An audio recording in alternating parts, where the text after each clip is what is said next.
Bonjour à tous, bienvenue sur capital.fr. Nous sommes à la REF et nous accueillons aujourd'hui Clément Beaune. Bonjour Clément Beaune. Bonjour.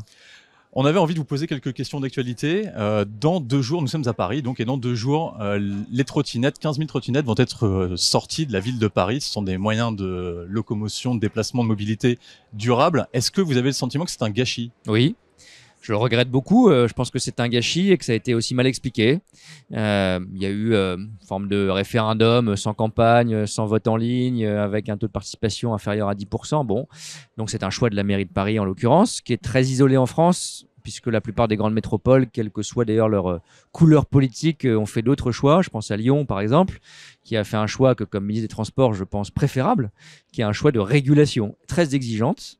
Et d'ailleurs, j'ai moi-même au niveau national renforcé les exigences sur l'âge minimum pour prendre les trottinettes, sur les sanctions quand on a des comportements dangereux, parce que ça existe évidemment quand on est deux, quand on téléphone en trottinette, tout ça est inacceptable. Mais comme tous les modes de transport, de toute façon, il ne faut pas se leurrer, ils vont exister. Donc, il vaut mieux les organiser, les réguler. Je crois que c'est ça, être un responsable public et politique. Parce que qu'est-ce qui se passe quand on interdit de manière pure et simple ? On ne va pas interdire la trottinette privée. Donc, ça coûte 600, 800, 1000 euros. Donc, il y a, je pense, une discrimination par l'argent. Et ces trottinettes, en plus, elles sont moins régulées, puisque avec les opérateurs, si vous êtes exigeant et si vous êtes efficace, vous arrivez à avoir des limitations de vitesse, l'interdiction d'aller dans certaines zones, la trottinette se bloque, etc. C'est exactement ce que fait une ville comme Lyon, c'est ce que font d'autres villes comme Le Havre, par exemple. Et donc, moi, je préfère, même si c'est une liberté bien sûr laissée aux collectivités locales, qu'on ait une régulation exigeante. C'est le chemin de l'immense majorité des villes de France. Et à Paris, il y a eu une incapacité à réguler qui s'est soldée par un échec et par du coup la réponse la plus basique, mais aussi la plus caricaturale, qui est l'interdiction pure et simple de la même ville qui avait introduit 15 000 trottinettes. Est-ce que vous n'avez pas l'impression que c'est l'attractivité de Paris ? On sait que Paris est un laboratoire de mobilité. C'est à Paris qu'est née l'idée même de Uber et des VTC. Ça a été un Eldorado pour les plateformes de quick commerce. Est-ce que vous n'avez pas peur de l'attractivité soit entachée, qu'on ne vienne plus innover à Paris ? Moi, je ne veux pas caricaturer. Paris est une ville dynamique, parce que notre pays est dynamique et parce que sa capitale est attractive. Heureusement, évidemment, il ne faut pas être un esprit chagrin. Moi, j'aime Paris, j'en suis fier. Il y a beaucoup de choses qui marchent grâce à l'innovation, grâce à la culture, grâce à l'esprit d'entreprise, à la jeunesse, etc. Maintenant, je pense qu'effectivement, si l'image qu'on donne alors que Paris avait été à l'avant-garde de l'innovation, c'est qu'on ne sait pas organiser, réguler des nouveaux moyens de transport qui posent des questions, évidemment.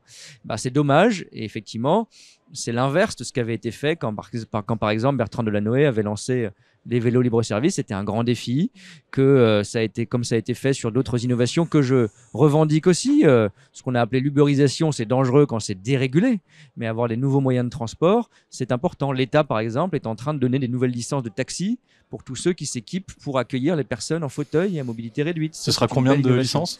Ce sera à peu près 800 licences supplémentaires, un peu moins.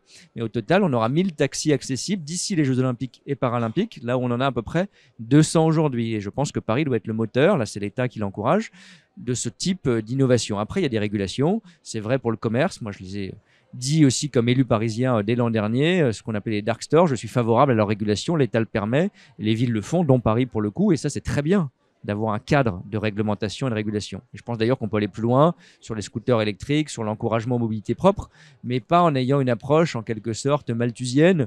On mettrait sous le tapis l'innovation en pensant qu'on peut l'annuler. C'est pas vrai, ça marche pas comme ça.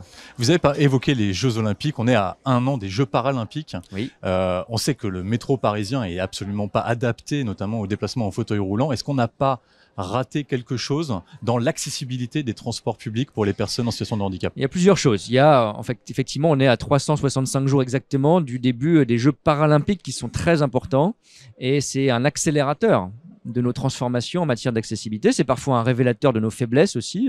Je l'ai dit sans détour, on est en retard dans l'adaptation, en France en général, de nos grands transports, de nos grands réseaux de transport. C'est clair.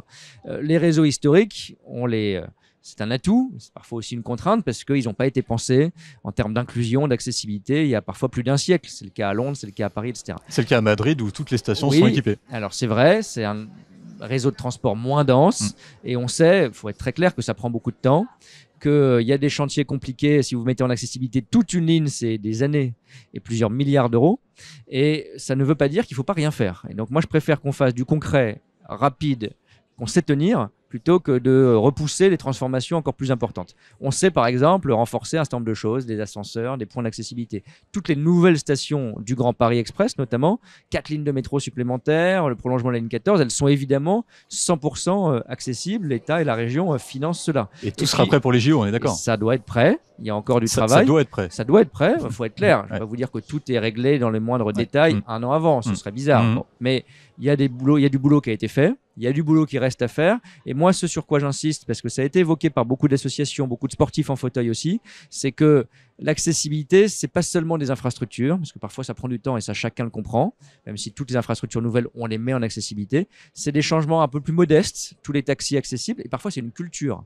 On n'a pas assez d'agents qui aident et qui accompagnent. On n'a pas parfois la considération nécessaire quand vous avez un agent de la SNCF, de la RATP, il va toujours former pour prendre en charge une personne handicapée. Puis dernier point, j'en ai fait un grand chantier parce que justement ça peut se faire vite, c'est l'accessibilité sonore et visuelle. Quand vous avez pas forcément un handicap en fauteuil, un handicap moteur, vous pouvez avoir un problème d'audition, un problème être aveugle ou malvoyant, eh bien, on peut améliorer les choses dans nos stations de métro, ça coûte pas trop cher, ça peut se faire vite, et avec le numérique aussi, les applications, on peut faire beaucoup mieux. C'est de l'accueil et de la communication. Accueil, communication et le service. C'est pas seulement l'infrastructure, c'est le service. Et là-dessus, Londres a fait une énorme transformation à l'occasion de ces Jeux, et Paris est en train de la faire, mais on doit encore mettre les bouchées doubles pour la réussir. Alors, on est à la rentrée, c'est la préparation du budget. Expliquez-nous ce que compte faire le gouvernement. On parle notamment d'une hausse de taxation sur les billets d'avion, sur les taxes aéroportuaires.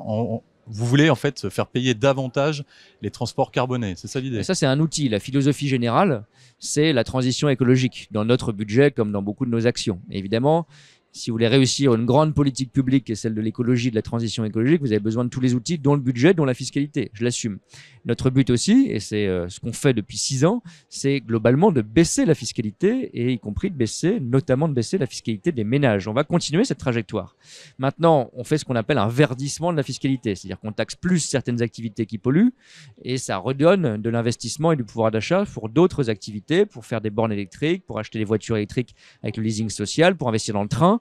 On voit bien qu'on a un manque encore de transport ferroviaire et des prix parfois trop élevés. Ça sert à ça, cet argent, qu'on va effectivement, dans un certain nombre de cas, aller chercher sur des activités qu'on appelle brunes ou polluantes, que je ne stigmatise pas, c'est l'histoire, mais qui doivent contribuer à la transition écologique. Sur la taxe sur les billets d'avion, on parle juste de 100 millions d'euros de plus par an pour... c'est en train d'être défini, je ne veux pas préjuger du budget. C'est suffisant pour améliorer mais d'abord, je veux le dire, il ne faut pas faire croire que l'avion n'est pas taxé aujourd'hui. Ouais. L'avion, il est taxé. Ouais. Bon. Et il y a notamment ce qu'on appelle cette éco-contribution qui avait été renforcée par Elisabeth Borne, ministre des Transports à l'époque, qui a financé un plan d'investissement dans le ferroviaire et dans la transition écologique en général. On va mobiliser le même type d'outils, les montants sont encore en discussion, mais je suis très vigilant comme ministre des Transports à ce que les secteurs de l'aviation, nos compagnies comme Air France, nos grands acteurs comme Aéroports de Paris, soient pas entravés ou pénalisés parce qu'ils contribuent eux-mêmes à la transition écologique en investissant dans les carburants propres, dans un certain nombre de transformations de leur propre secteur. Et il faut aussi les aider à ça. Une dernière question, si vous voulez bien, Clément Beaune. On voulait faire un bilan avec vous de l'été de la SNCF qui, d'un point de vue commercial, a été très très bon. Et on parle en ce moment d'une hausse possible du prix des billets d'avion, notamment du prix des billets de train avec la carte avantage. Est-ce que c'est un signal prix qui va dans le bon sens? Est-ce qu'on peut encore augmenter le prix des billets de train? Les gens ont l'impression de payer toujours trop cher. Alors, je veux quand même le redire. L'été a été bon. En effet, dans le sens où il y a, on verra les derniers chiffres, mais certainement plus de Français que l'an dernier, qui était déjà une année record, l'été 22, qui ont pris le train. Et on dépassera les 23 millions de passagers dans le train de l'été 2022 cet été 2023. C'est une bonne nouvelle. Ça veut dire que les gens ont pris le train et qu'ils ont voulu prendre le train.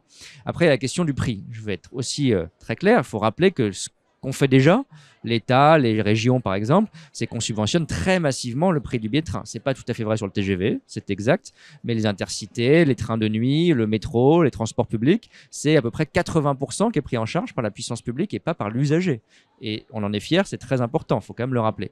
Maintenant, si on veut que les billets de train soient pas trop chers et que les prix baissent, y compris sur le TGV, il faut développer des offres sociales, si je puis dire, ou compétitives, le Ouigo. Il faut acheter plus de trains. Donc c'est aussi bien que la SNCF ait parfois de bons résultats parce qu'elle va pouvoir acheter des trains, ce qui fera baisser les prix parce qu'il y aura plus de capacité à partir de l'année prochaine et de 2025.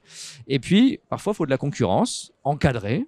Mais je l'assume, quand une ligne comme Paris-Lyon s'est ouverte à la concurrence, on a déjà vu une baisse de 10% en moyenne des prix. Et moi, j'ai demandé un engagement à la SNCF maintenant pour l'année 2023, c'est que dans un contexte d'inflation où les coûts de l'énergie augmentaient parfois de 15-20% pour elles-mêmes, eh bien, on n'augmente pas trop le billet de train. Ça sera un mauvais signal. Et donc, il y a un bouclier tarifaire qui est toujours, pour cette année, qui est en vigueur à 5%.